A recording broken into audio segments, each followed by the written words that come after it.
Former England captain Michael Vaughan is among several high-profile people charged by the ECB on Wednesday after the governing body's investigation into alleged racism at Yorkshire.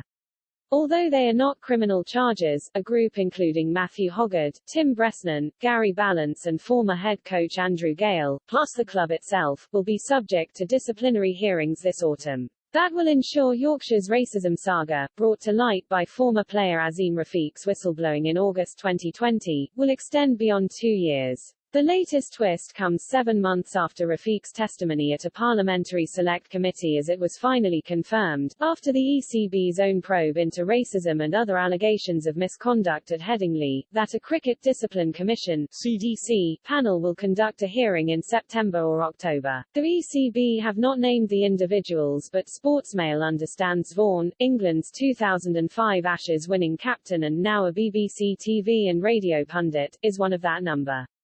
Vaughan, 47, has completely and categorically denied telling Rafiq and other Muslim players in 2009, "Too many of you lot, we need to do something about it." He was named in the original inquiry into institutional racism at Headingley, which concluded with the club confirming last September that Rafiq had been the victim of racial harassment and bullying, and that 7 of his 43 allegations had been upheld, but without disciplinary action for anybody. Vaughan's representatives declined to comment on Wednesday night. Hoggard, Bresnan and Ballance were also accused by Rafiq. Bresnan refused to comment. He apologized for bullying behavior when his name came out last November but has denied ever being racist. In contrast, Ballance admitted to referring to Rafiq as AP*** as part of banter between them, and Hoggard called Rafiq to apologize for calling him Rafa the Kaffir when the pair were teammates a decade ago.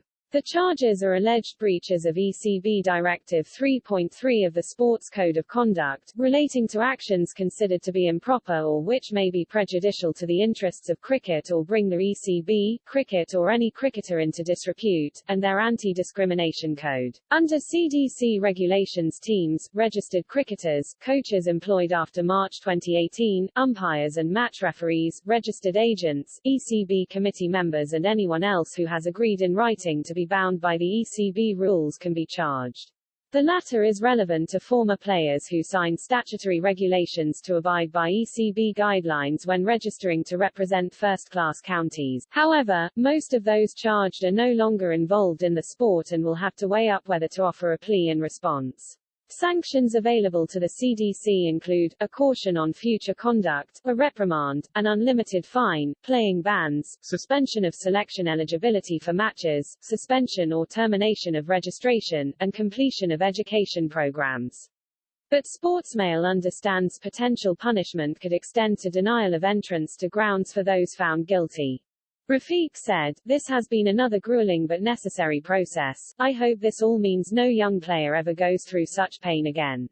I am hopeful there will be some sense of closure for my family and me."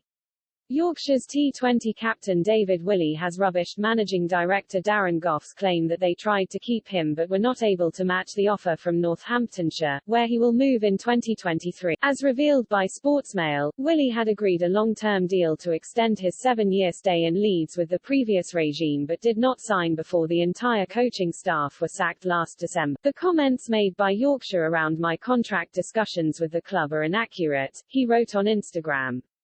Willey, 32, said of his 4-year agreement to return to Wantage Road, "Unfortunately, the circumstances surrounding the recent events at the club have made my work environment unsettling. The cricket and the current players seem to be secondary at the moment to repairing the club's sick reputation. It certainly felt that way for me over the past 12 months. I play cricket because I love the game. I just want to play somewhere that cricket is the focus and where I feel valued on and off the field."